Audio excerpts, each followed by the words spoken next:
Hoy tenemos el placer de tener con nosotros a Gustavo Fallas de Costa Rica. Y me gustaría que ustedes también lo conozcan. Gustavo, ¿qué es lo que haces? Sí, bueno, nosotros por 21 años fuimos obreros latinoamericanos sirviendo en el mundo islámico, en nuestro caso en Asia. Alguna gente tiene una idea de que el mundo islámico son los árabes, o sea, el Medio Oriente, pero hoy en día la mayoría de musulmanes vive en Asia y nosotros servimos en Asia Central durante 10 años y 10 años más en el sureste asiático. De Asia Central nos expulsaron por razones religiosas, así que fue una experiencia un poco difícil al final y el Señor nos terminó llevando al país musulmán más poblado del mundo, en el sudeste asiático, donde servimos 10 años también. Hace 3 años volvimos a América Latina, a mi país, para trabajar en capacitación de una nueva generación de obreros al mundo islámico, y hace casi un año Dios me dio la oportunidad de ser el director ejecutivo de la agencia misionera con la que nos enviaron al campo, que ya no solo se centra en musulmanes, sino también en otros no alcanzados, hinduistas, budistas, animistas, donde trabajamos hoy en día. Esa es la pasión que enciende nuestro corazón. Qué bueno, qué bueno. Y Gustavo está aquí conmigo, mira, para que me crean. Es una alegría poder compartir y escuchar las experiencias. Es inspirador. Me gustaría que ustedes lo conozcan físicamente. Gustavo, veo que dedicaste tu vida a que mucha gente conozca a Jesús. Sí. Y fuiste a lugares donde es muy difícil vivir, enfrentaste cosas duras y sigues adelante con esa misma pasión, entrenando a la próxima generación. ¿Qué es lo que te motiva? ¿Por qué haces esto? ¿Qué es lo que hace que ese fuego siga ardiendo en tu vida? En mi caso, cada obrero, tú mismo en tu llamado seguramente será así, y otros que nos pueden ver a través de esta transmisión, tiene el Señor una relación personal en su llamado. En mi caso, algo muy fuerte, muy significativo fue la idea del señorío de Cristo. Cuando el Señor me llamó, yo había terminado ya mis estudios, soy abogado, y estaba planeando el futuro de mi familia. Mi esposa estaba embarazada y nos invitaron. Yo había servido al Señor en mi juventud, en mi iglesia local, amaba el servicio, me enseñó mi iglesia local a amar el servicio, me creía muy informado y comprometido. Me invitaron a un congreso de profesionales y estudiantes misioneros estudiantes universitarios con visión misionera, y yo dije, ¿qué es eso? ¿Cómo mezclan las dos cosas? ¿Tú trabajaste como abogado o no? Trabajé un par de años. Okay. Y pregunté a mí mismo, o sea, ¿tú o eres pastor o misionero o eres ingeniero o médico o abogado, lo que Dios te permite hacer? Y claro, le sirves al Señor, pero el trabajo concreto yo no lo compaginaba de poder hacer las dos cosas.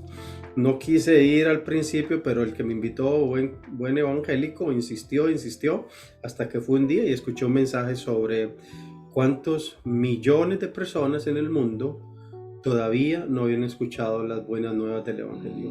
Nunca me imaginé que todavía había esa necesidad. Y escuché también un mensaje ahí mismo sobre cómo en muchos de estos países, de estos mundos que les comentaba, musulmán, islam, hinduista o animista, era prohibido entrar como misionero, muy especialmente el mundo islámico. Tal vez ustedes sabrán. Usted no puede entrar con una visa que diga pastor evangélico. Claro. ¿Qué viene a hacer? Vengo a predicar el evangelio. Claro. Ni entras al país. Pero estaban muy abiertos para todo tipo de ayuda, como la que tú experimentaste en el área médica, educativa, deportiva, un sinfín de posibilidades. Y entonces Dios estaba levantando una generación de personas que tenían esa posibilidad de dar un servicio profesional, Claro. pero que eran cristianos comprometidos. Y donde digo que tuvo que ver con el señorío de Cristo es porque obviamente la carne no brinca y dice sí inmediatamente, Claro, claro, ¿verdad? claro. No es necesariamente demasiado No, atractiva. hay que dejar cosas, Claro. los planes hasta para mi hijo que estaba por nacer entraron ahí, teníamos una casita nueva recién comprada, todo lo que habíamos planeado, y mi desafío fue ese. ¿Es Cristo suficiente, Señor, como para que le rindamos todo? ¿O puedes dejarte una parte de tus cosas para ti?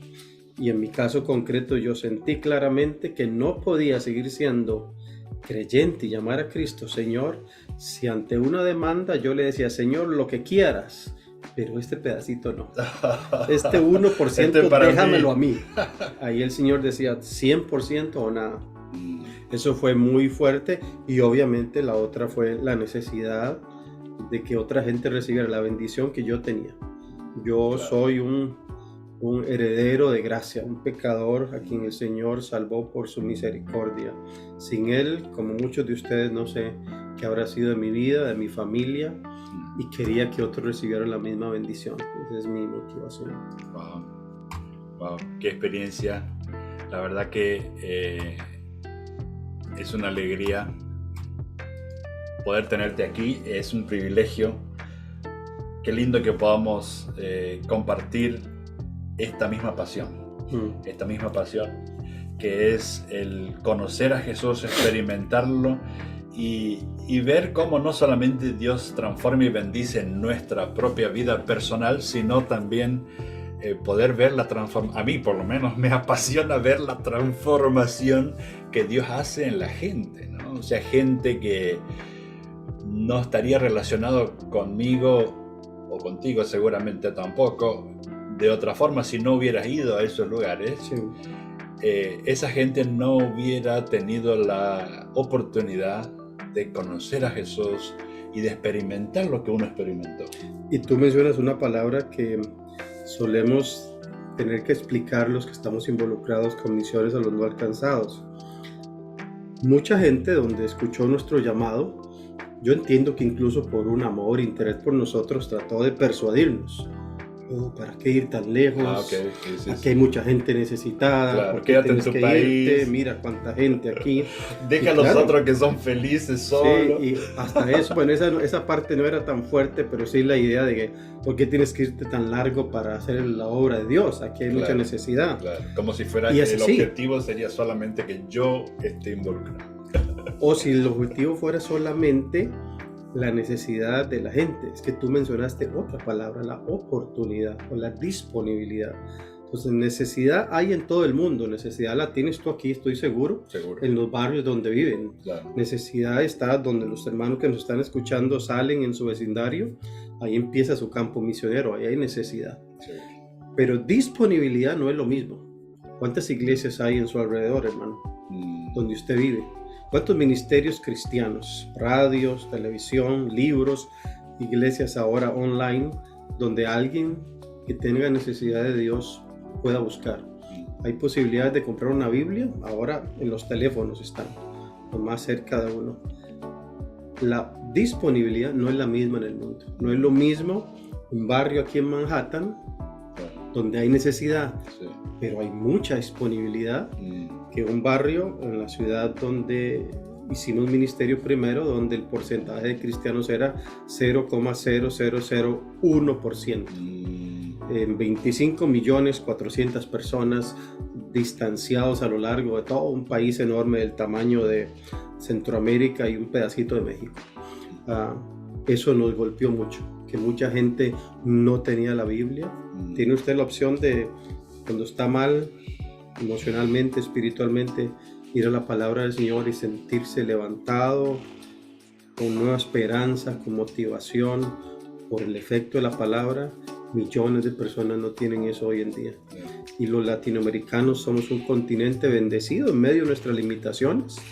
Yo fui apoyado solo por iglesias pequeñas, costarricenses, y se puede, hermano. Así que eso ha sido nuestra experiencia y lo que dices es así. Nuestro esfuerzo es hacer disponible la gracia de Dios que viene a través de la predicación de la palabra para quien nunca la tendría disponible.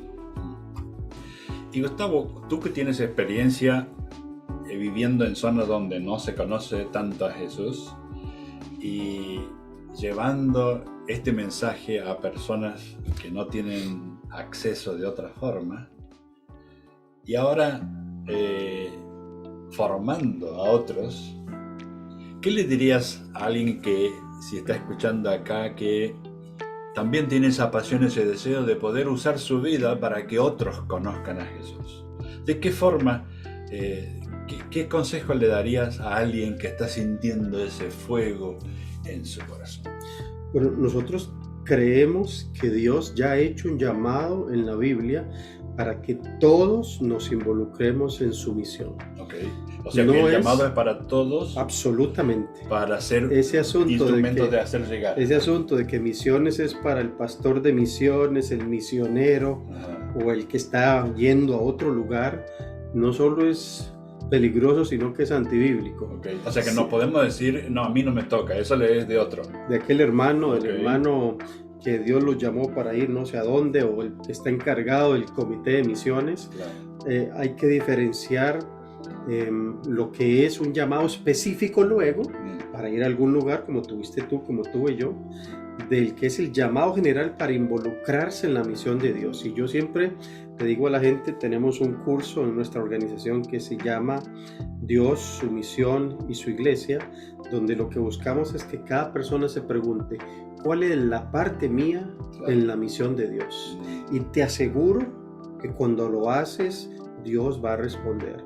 ¿Qué quieres que yo haga? Para muchos, su parte puede ser orar por los misioneros, orar por los no alcanzados. Para otros, involucrarse en el comité de misiones, en el equipo de misiones, promover misiones. Para otros puede ser hacer misiones en su Samaria, con los inmigrantes que tiene cerca, con los grupos a que la iglesia normalmente no van a llegar a la iglesia y que necesitan ser alcanzados. Y para otros puede ser dar el paso de fe de irse al otro lado del mundo. Claro. Ahí es donde entra el señorío de Cristo que te mencionaba. ¿Quién decide cuál es tu parte? No eres tú. Nosotros no somos el principal personaje de la historia de la humanidad.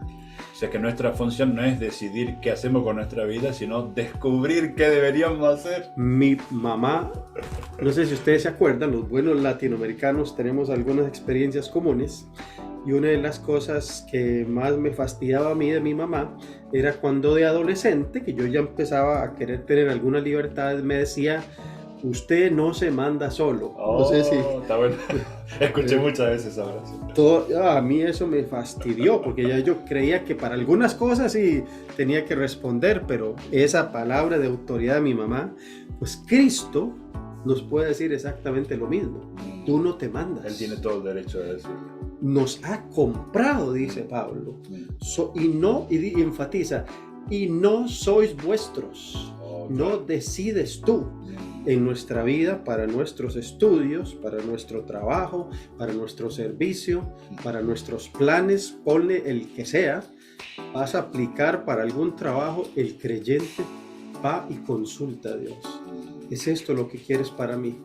No necesariamente es el mejor pagado, ni el que te conviene más, es el que Dios tiene para ti. Seguramente muchos de ustedes tendrán la experiencia de querer decidir en su propia sabiduría y luego recibir las consecuencias de eso.